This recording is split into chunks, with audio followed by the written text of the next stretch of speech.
Hi, my name is Jessica Mahler, and I'll be presenting our case report titled The Vitamin B12 Variable, B12 Deficiency is a Rare Cause of Hemolytic Anemia. As a brief introduction, pseudothrombotic microangiopathy, also known as pseudo-TMA, is a known yet rare cause of hemolytic anemia, which has been reported in about 1.5% of patients with B12 deficiency. There are less than 50 cases of pseudo-TMA secondary to B12 deficiency reported in current literature.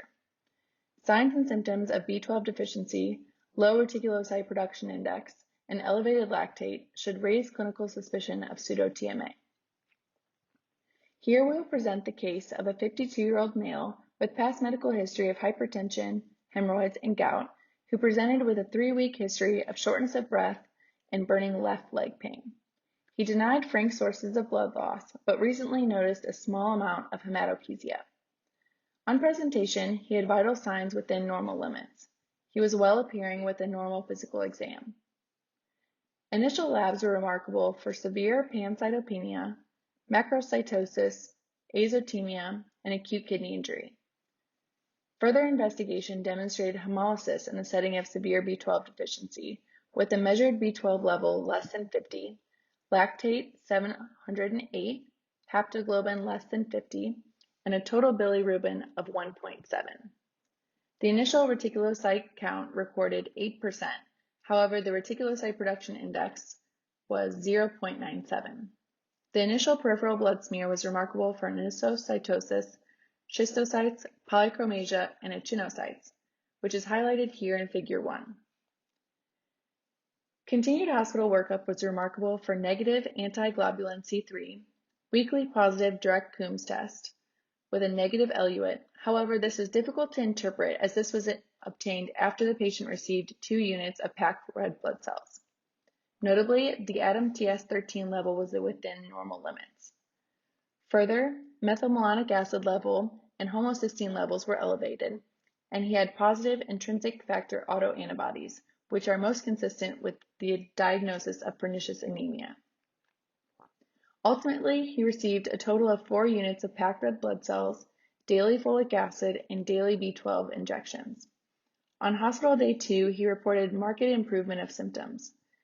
The repeat CBC at that time was improving. Figure 2 shows peripheral blood smear on hospital day 2, demonstrating improved anisocytosis, polychromasia, and schistocytes. He was discharged upon request on hospital day 2 with daily B12 injections, folic acid, repeat labs, and close outpatient hematology follow-up. Here, the constellation of elevated lactate, low haptoglobin, and elevated total bilirubin and schistocytes was consistent with hemolytic anemia.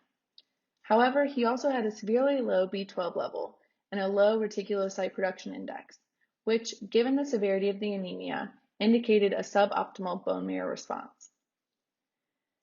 Given macrocytosis and reticulocytopenia, we suspected the hemolytic anemia was secondary to severe B12 deficiency, a phenomenon known as pseudothrombotic microangiopathy.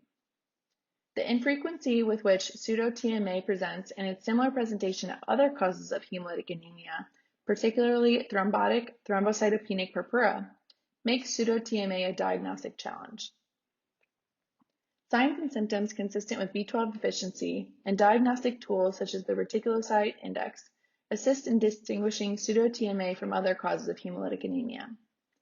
Further, recent studies have suggested significant lactate dehydrogenase elevations may assist in differentiating pseudo-TMA from TTP.